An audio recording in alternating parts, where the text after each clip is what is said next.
Okay, so here's the wheel. Let me quickly go over the parts and then talk about how they're different from the wheels downstairs. Who can tell me what the metal spinning part is?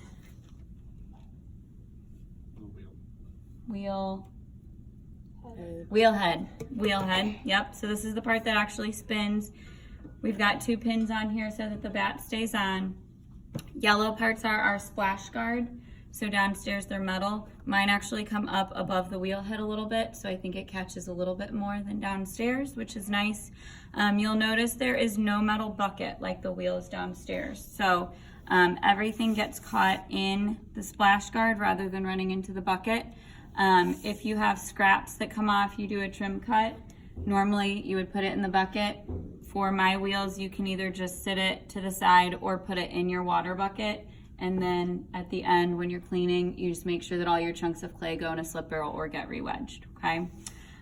So what you saw when we walked over here, stool up, pedal up, my tools are nice and clean. That's how I should find the wheels at the end of the period when you're done cleaning. Water bowl should be empty, water bucket should be empty, wheels should be turned off, okay?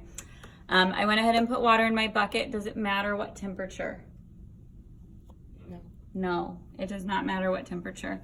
I prefer warm. I'd rather stick my hands into warm water, but it really doesn't matter at all. So it's whatever you would like. Pedal can stay up here if you like to control it with your hand. I usually just put it on the floor. I control it with my foot, but then I take my foot off so that I don't change the speed as I'm throwing.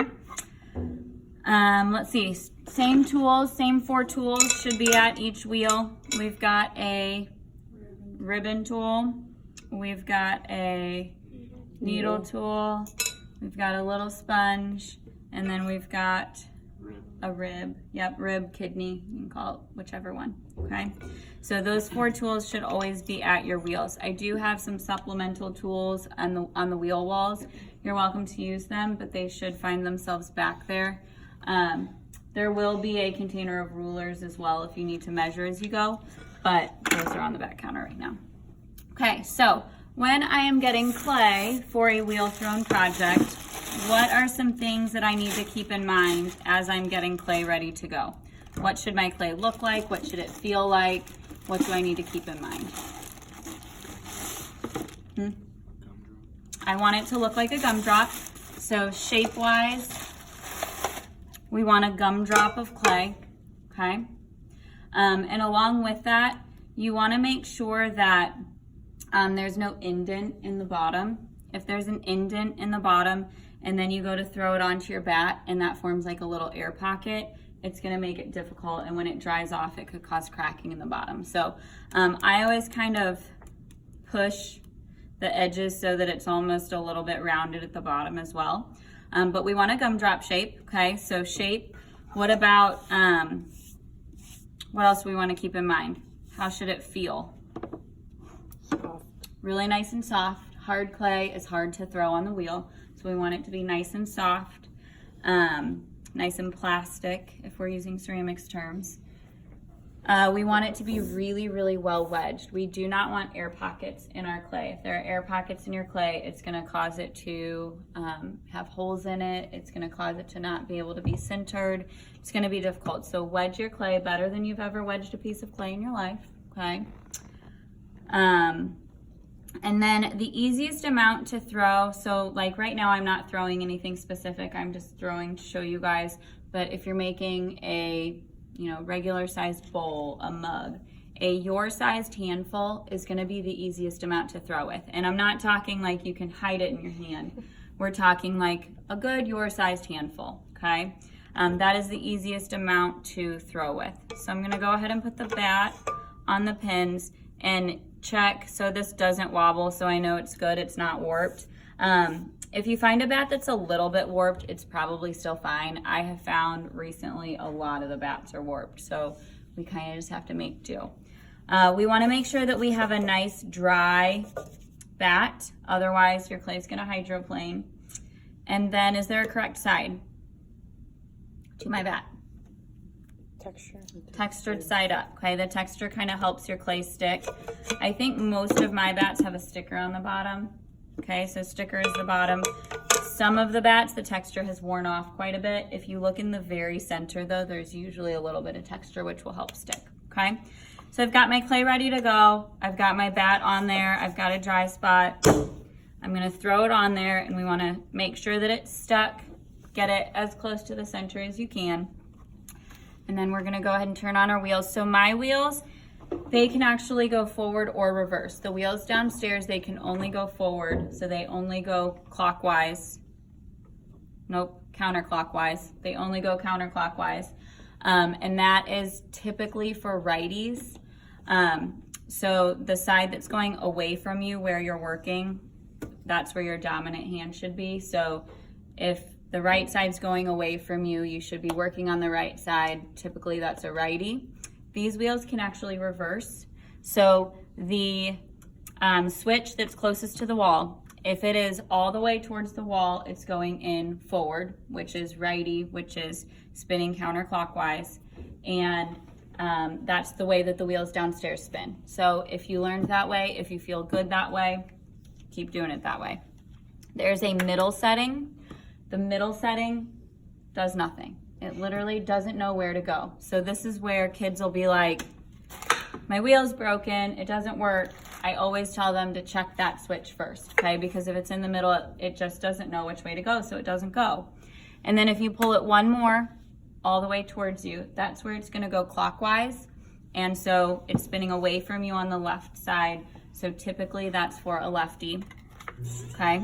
So spinning that way. Try it out. If you hated the wheel and you couldn't do it, even if you're a righty, I've had righties that throw lefty. I've had lefties that throw righty. I've had students who center left, throw right, throw left, center right. Try it out. If you hated the wheel and had trouble with the wheel, it's definitely something to play with, okay? So that's an option. If you are a lefty and you learn downstairs on the righty wheels, maybe this is your ticket and you're gonna be a wheel genius now that you have the option to go lefty, okay? So just kind of play around with it, but that is an option. The one thing that you have to remember, no matter which direction that you're going, you should always be working on the side that's spinning away from you, okay? That's the general rule that you need to remember. If you're working on the side that's coming towards you, you're gonna nick it. It just causes problems, okay? So I'm a righty, I throw righty. Do we have any lefties? Okay, so we do have some lefties. I know you both learned and you're okay, but anything that I do, you're just doing the opposite if you are gonna throw lefty, okay? So first thing that I have to do, what's the first thing that I have to do on any wheel thrown project? I have to center my clay. What speed do I want the wheel to go? Full speed ahead. Okay, so I'm going full speed for centering. The centrifugal motion of the wheel will help you center, okay? If you wedged it really well, if you got it in that gumdrop and it looked really nice, it's gonna give less work for you to do, okay? Really, really wet hands always. We want your hands to slide along the clay, not chunk off the clay. So I'm gonna get my hands really wet.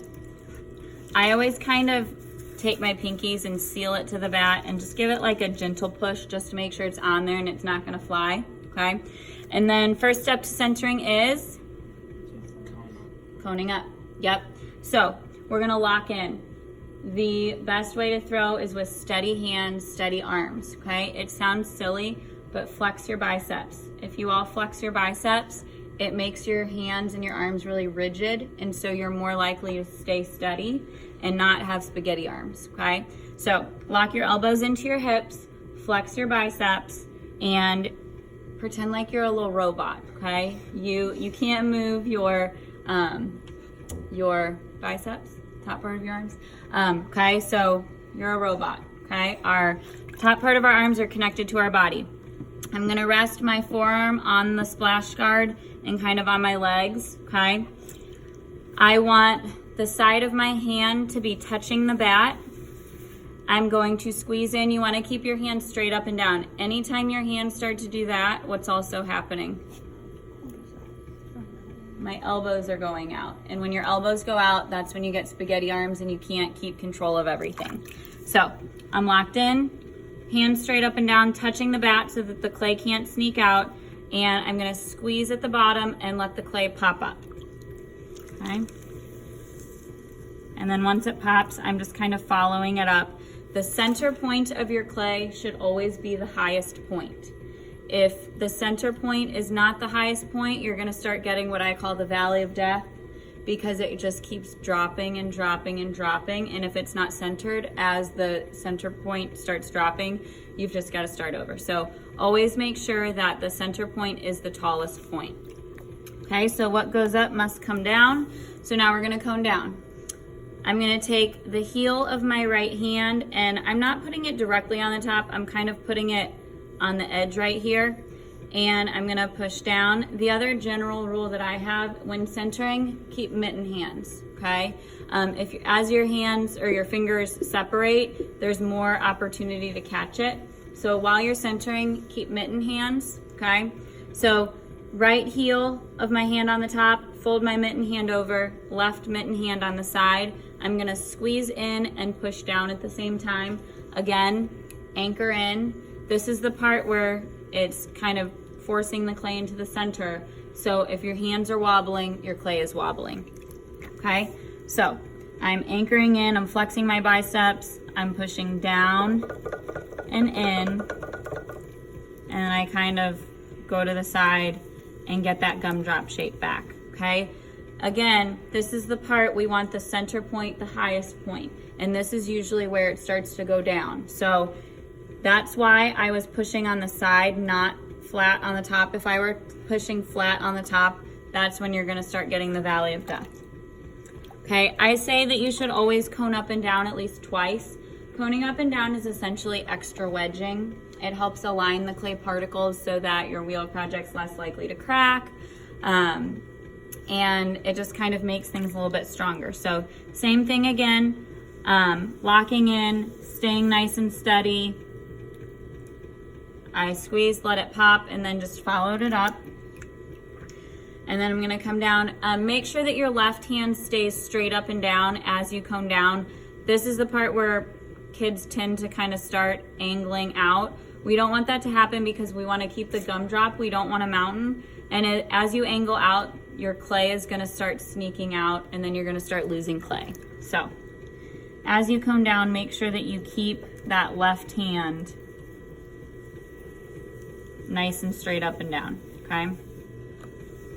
Okay, so getting better, looking much better, right? But are we centered quite yet? Can you tell? No. Not quite, especially at the bottom. So the top's pretty good, but if I put my finger at the bottom, my finger's kind of doing this, which means that we're not quite there yet. I've coned up and down twice. Coning up and down is not my favorite thing to do. I do it because it helps align the clay particles, but I prefer a different method of centering. So now that I've coned up and down and aligned the clay particles, I'm going to switch to a different method. So I am going to, so you can either push away or pull towards you, but essentially at this point, since we're close to center, what I'm trying to do is put pressure on all sides so that the clay has nowhere to go but the center. So I'm going to push away from me. I'm gonna squeeze in, and it's gonna kind of hit like right here on my hand. And then with the crook of my thumbs, I'm gonna kind of trap it so that it can't cone up. So it's literally gonna look like I'm doing nothing. It's not gonna cone up, it's not gonna cone down. I'm giving equal pressure everywhere so that it goes towards the center. And what you're looking for is that it stops wobbling. So this is all a feeling thing. You can close your eyes at this point because looking at it is not gonna help you, okay? It's all a feeling thing. So, equal pressure everywhere. I'm all locked in, okay? It's really important to stay nice and steady, and you can kind of see where it hits my hands, okay? And I'm gonna give quite a bit of pressure. So I'm keeping that gumdrop. And notice I'm not making a hole. Sometimes kids tend to do this. I'm really just pushing right there so that it can't cone up.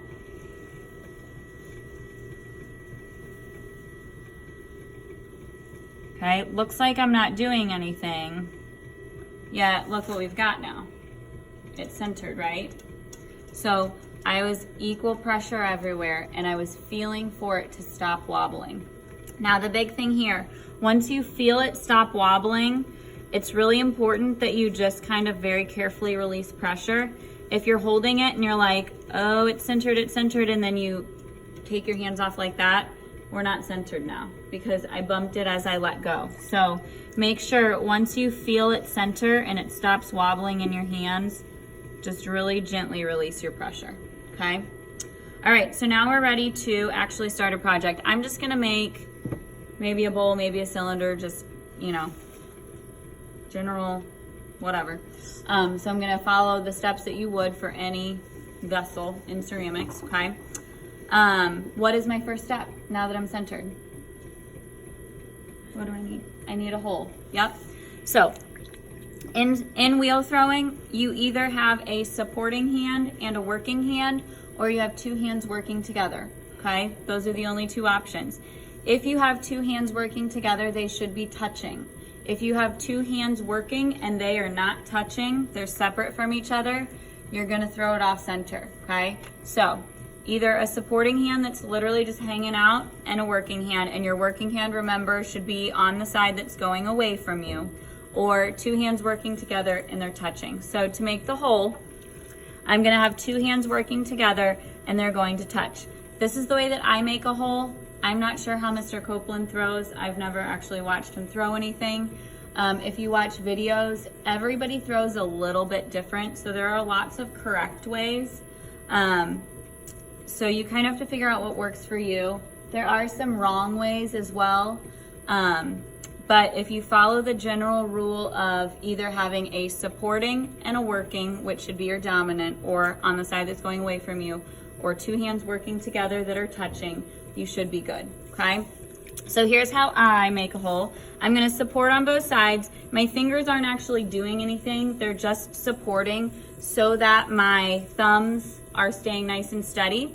I'm gonna stay locked in, okay?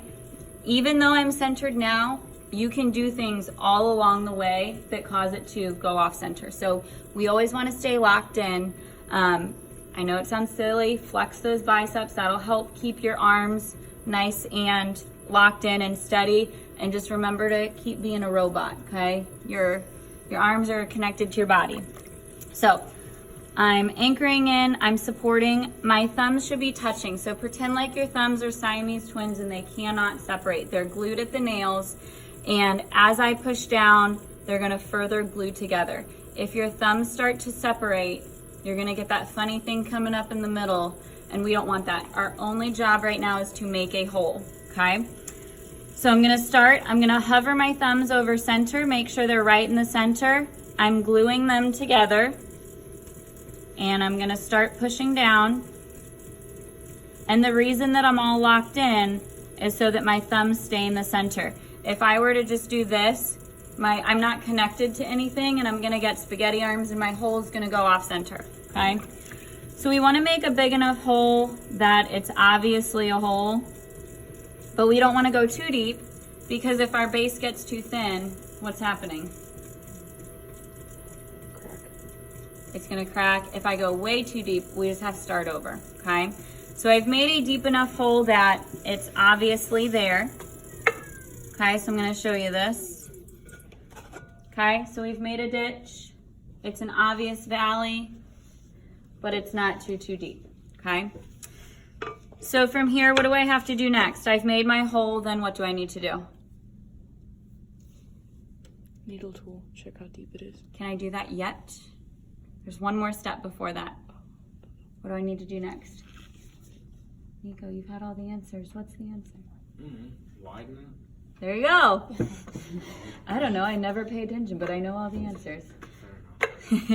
Okay, so I need to open my hole a little bit. Now, my wheel was going full speed up until this point. So from here on out, the further along that you get, the slower your wheel should go, but never snail speed. So that's another one of my general wheel throwing rules. Further along in the project, the slower your wheel gets, but we're never going snail speed, okay? So I need to open my hole so that I can measure my base, okay? So in this step, I'm gonna have a supporting hand, and then my right hand, my dominant hand, is gonna be working. I am gonna put my right hand on my left hand for support, but it's not it's just for support. It's just to kind of help keep everything steady. Okay, so I'm going to use my 2 middle fingers. I'm gonna put them in the hole and I'm going to pull straight towards me, okay? Again, staying locked in. Okay, the other thing that you wanna keep in mind, I'm not squeezing up against this left hand. The left hand's just hanging out because I actually want my project to get wider. Why are you working on that side? You're supposed to spin to the right. Say what? Why are you working on that side? I thought you were. This hand's just supporting, this hand's not working, and my right hand is staying, I'm pulling straight towards me, so as long as you stay from 12 to 6, you can work at 12 and 6, you just don't wanna go past. Good question. Okay, so I've made my opening wide enough that I think I can get my hand in there. I'm gonna kind of smooth it out, make sure that I have a nice flat, even surface so that I can get an accurate measurement. I'm gonna take my needle tool, I'm gonna push it until it hits the bat, and then don't just pull it right back out because you won't be able to see your measurement. I'm gonna take my pointer finger and I'm gonna put it on the needle tool right where the clay stops. Okay, so there's where we're at. What are we looking for? What measurement are we looking for? 1/4 inch. 1/4 inch. 1/4 inch is our magic number. So I'm at about 1/2 inch. So I wanna make my base a little bit thinner, okay? So all I'm gonna do, I'm going to use my middle finger. I'm gonna push down just a little bit more and then pull that clay to the outer wall.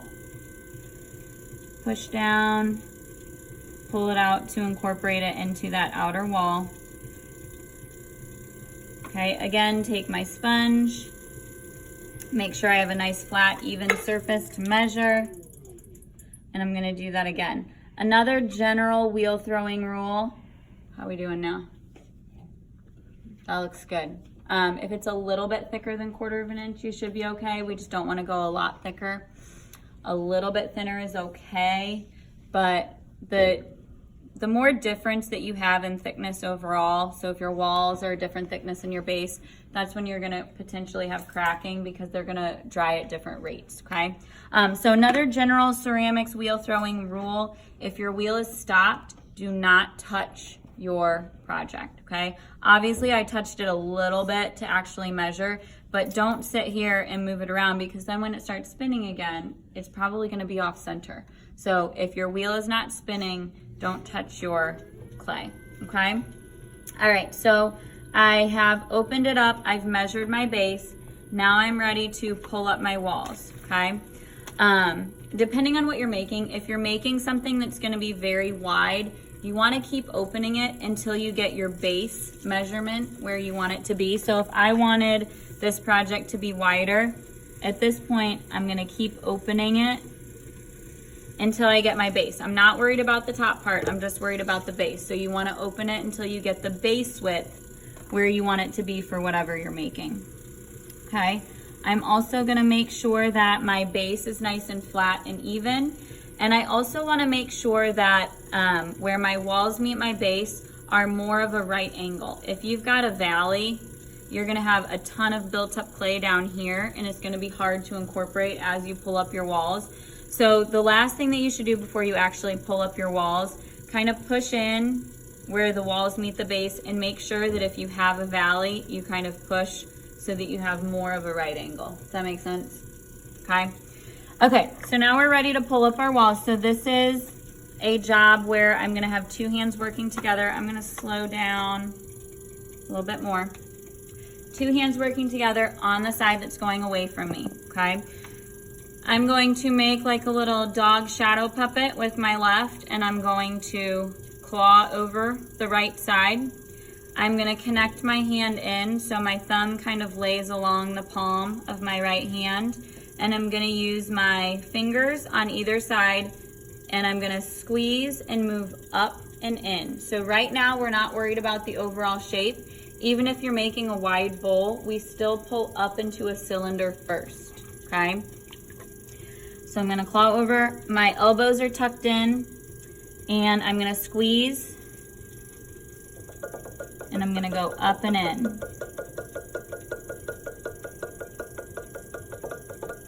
When I get to the top, I'm gonna pull to the top, but not past the top, and I'm gonna release. If you pull past the top, you're gonna get a nick in the top lip.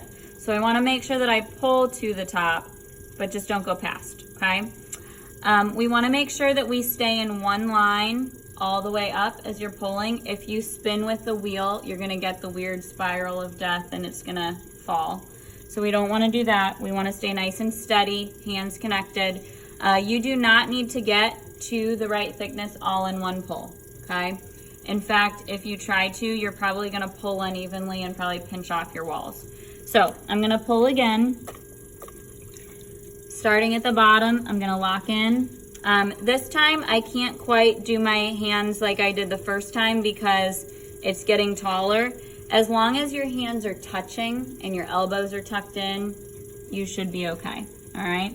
And this time I'm using kind of the side of my pointer finger on the outside. Make sure that you're not digging down into your base. And I'm gonna squeeze up and in. Again, we're trying to make a cylinder. We are not making our overall shape.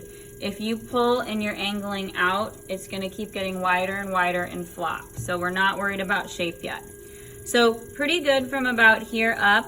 Down here is still pretty thick. What thickness are we going for?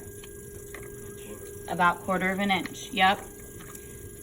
So I'm gonna concentrate more down here at the bottom where I have the buildup of clay. And then as I get up to the parts that are already the right thickness, I'm gonna let up pressure, okay?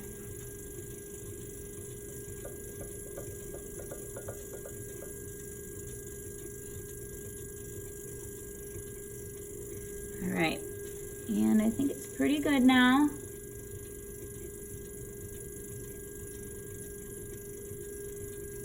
All right, so now I've got my wall thickness correct. Now I'm ready to shape it, okay? So to shape it, if you're going for a cylinder, great, we've got it. I will show you one little trick. Will you hand me one of those metal ribs? Thank you. I do have these. These are a little bit intimidating, but they can help make sure that you have a nice, flat, straight cylinder. So if you just kind of hold it along the side, it takes the excess slip off and it kind of helps get that a nice, even, straight line. So if you're brave enough, you can try that. I also think that it takes all the texture off of it as well.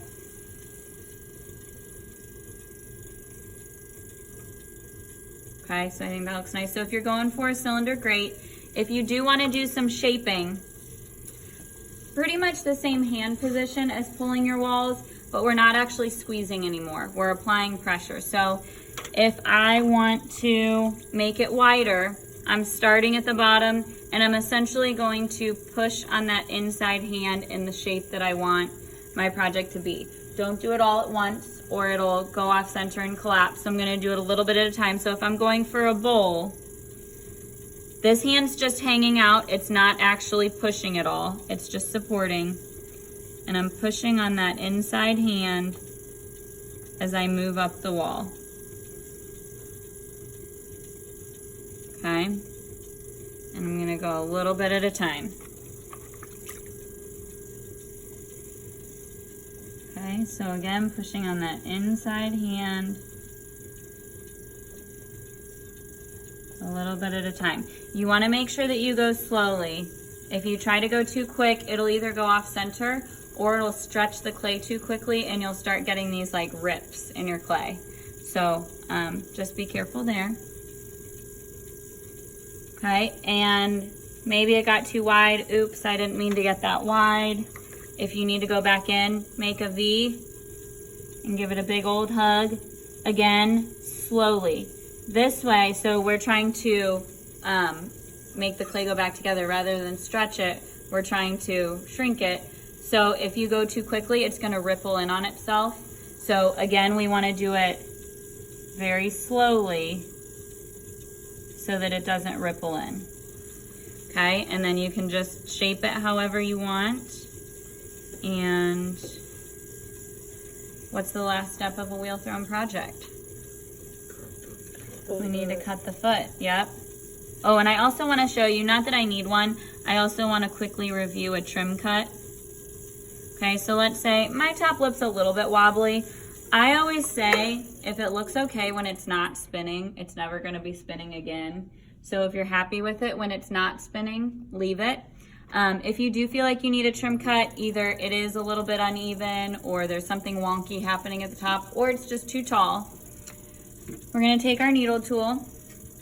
Okay, I'm gonna hold it at a 45-degree angle. Your dominant hand should be holding just the wooden part, okay? Don't hold it up here because you're gonna lose your cutting edge. So holding the wooden part, 45-degree angle. I'm resting my elbow on my leg. My left hand, I'm gonna rest my thumb on my right hand, and I'm gonna rest my pointer finger on the inside where I want that trim cut to be so that my needle tool will meet my pointer. Okay, anchoring my elbows in, so I'm just gonna cut off a little bit. Once it touches the clay, don't move it, let it glide in. I'm not stabbing it, I'm just letting it glide in. Once it hits my finger, you should be able to lift it up, okay? And then from there, so when you have clay that comes off, you can either put it in your bucket or you can just put it to the side. I'm gonna go ahead and smooth that out a little bit. And then last step, we're gonna cut a foot. I'm gonna take my rib, use one of the corners. We don't want this little skirt thing that's going on. So I'm gonna touch my rib to the bat. I'm gonna hold it horizontally, touch it to the bat, and I'm gonna cut off that excess skirt so that when it dries off the bat, it has a really nice bottom foot, okay? If you are doing a project where you need it to be detached because you're gonna connect it to something else, you're gonna lay it on its side, whatever it might be, we wanna cut it as soon as you're done, but we don't wanna move it. So I'm always happy to help with that. Just remember that if you're gonna connect it to something else or do anything else with it, you need it to be leather harder before. It doesn't dry off the bat before leather hard, does it? No, so we would have to cut it. So just kind of keep that in mind, keep your design in mind so that everything works out, okay?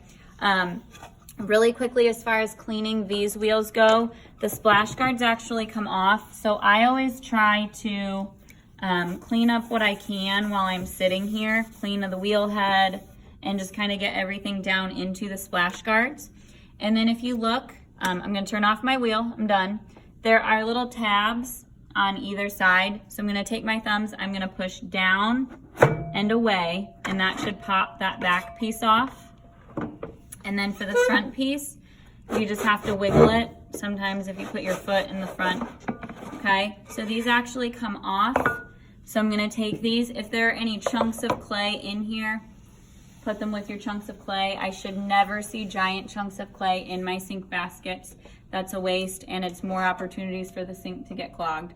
So I'm gonna take this. You can put your tools in here, okay? Any chunks of clay, so you can kind of clear out your bucket. Any chunks of clay can either go in a slip barrel or you can put it back with your clay and re-wedge it. Everything goes over to the sink, so splash guards, tools, wheel bucket, as long as it doesn't have chunks. Wash it at the sink. Try to keep in the sink basket so that we're not getting a bunch of clay down the drain. And then when you come back with the nice clean splash guard, put the big piece on first. So the big piece, you kind of have to angle it down. If it goes on super easy, you didn't catch the lip. So I'm gonna angle it down a little bit and you wiggle it. And then the back piece, if you line it up, it should just snap right back in, okay? At the end of the period, wheel off, pedal back up, stool back up, empty bucket, clean tools. If you use tools that were not originally in your wheel bucket, clean them, get those back. I will check the wheels and erase your name. And if I need you to do anything further, I will do that for you, okay? Questions? Did that help? Cool. Okay, so we still have about 15, a little over 15 minutes. If you still need to mix clay, get clay mixed. If you haven't done your sketches yet, get your sketches done. If you've done all that, you want to start, you can start. If you want to study for the quiz, that's fine too. Yes, please.